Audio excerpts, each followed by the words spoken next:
March 7ರಂದು budget ಮಂಡಿಸಲಾಗುತ್ತೆ ಎಂದು CM Siddaramaiah ವಿಧಾನಸೌಧದಲ್ಲಿ ತಿಳಿಸಿದರು. ವಿಧಾನಸೌಧದ ಸಮ್ಮೇಳನ ಸಭಾಂಗಣದಲ್ಲಿ ರೈತ ಸಂಘದ ಮುಖಂಡರೊಂದಿಗೆ 2025-26ನೇ ಸಾಲಿನ ಆಯವ್ಯಯ ಪೂರ್ವಭಾವಿ ಸಭೆ ನಡೆಸಿ ರೈತ ಸಮುದಾಯದ ಕುಂದುಕೊರತೆ ಬೇಡಿಕೆಗಳನ್ನು ಆಲಿಸಿದರು. ಬಳಿಕ ಸುದ್ದಿಗೋಷ್ಠಿ ನಡೆಸಿ ಬಜೆಟ್ ಮಂಡನೆಯ ಬಗ್ಗೆ ಮಾಹಿತಿ ನೀಡಿದರು. ಮಾರ್ಚ್ 3ರಂದು ರಾಜ್ಯಪಾಲರ ಭಾಷಣ ನಡೆಯಲಿದ್ದು ಬಳಿಕ ಚರ್ಚೆ ನಡೆಯಲಿದೆ. ಮಾರ್ಚ್ 7ಕ್ಕೆ ಸಿಎಂ ಸಿದ್ದರಾಮಯ್ಯ 16ನೇ ಬಾರಿ ಬಜೆಟ್ ಮಂಡಿಸಲಿದ್ದಾರೆ. 2025-26ನೇ ಸಾಲಿನಲ್ಲಿ ಸಿಎಂ ಆಗಿ 9ನೇ ಬಜೆಟ್ ಮಂಡಿಸಲಿದ್ದಾರೆ. ಸಿಎಂ ಹೆಸರು ದುರ್ಬಳಕೆ ಮಾಡಿಕೊಳ್ಳೋದು ಬೇಡ ಎಂಬ ಡಿಕೆಶಿ ಹೇಳಿಕೆಗೆ ಸಚಿವ ಕೆಎನ್ ರಾಜಣ್ಣ ತಿರುಗೇಟು ಕೊಟ್ಟಿದ್ದಾರೆ. ನಾವು ಯಾರ ಹೆಸರನ್ನು ದುರ್ಬಳಕೆ ಮಾಡಿಕೊಂಡಿಲ್ಲ. ಫಸ್ಟ್ ಡಿಕೆಶಿ ಅವರೇ ಎಐಸಿಸಿ ಹೆಸರನ್ನ ದುರ್ಬಳಕೆ ಮಾಡಿಕೊಳ್ಳೋದು ಬಿಡಬೇಕಿದೆ ಅಂತ ಟಾಂಗ್ ಕೊಟ್ರು.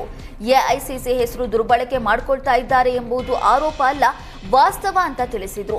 ನಾನು ಯಾರಿಂದಲೂ ಶಿಸ್ತಿನ ಪಾಠ ಮಾಡಿಸಿಕೊಳ್ಬೇಕಿಲ್ಲ. 50 ವರ್ಷ ಪಕ್ಷಕ್ಕೆ ಕೆಲಸ ಮಾಡಿದ್ದೇನೆ ಎನ್ನುವ ಮೂಲಕ ಡಿಕೆಶಿಯಿಂದ ಶಿಸ್ತಿನ ಪಾಠ ಬೇಕಿಲ್ಲ ಅಂತ ಹೇಳಿದ್ದಾರೆ. ಕೆಪಿಸಿಸಿ ಅಧ್ಯಕ್ಷರ ಎಚ್ಚರಿಕೆಗೆಲ್ಲ ನಡೆಯಲ್ಲ ಎನ್ನುವ ಮೂಲಕ ಡಿಕೆಶಿಗೆ ರಾಜಣ್ಣ ಟಾಂಗ್ ಕೊಟ್ರು.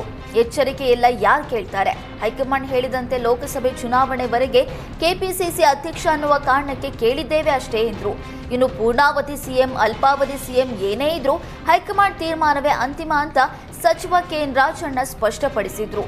ಪೂರ್ಣಾವಧಿ ಸಿಎಂ ವಿಚಾರದಲ್ಲಿ ನಾನೇನು ಹಠಕ್ಕೆ ಬಿದ್ದಿಲ್ಲ ಅಂತ ಡಿಕೆಶಿಗೆ ಟಾಂಗ್ ಕೊಟ್ರು.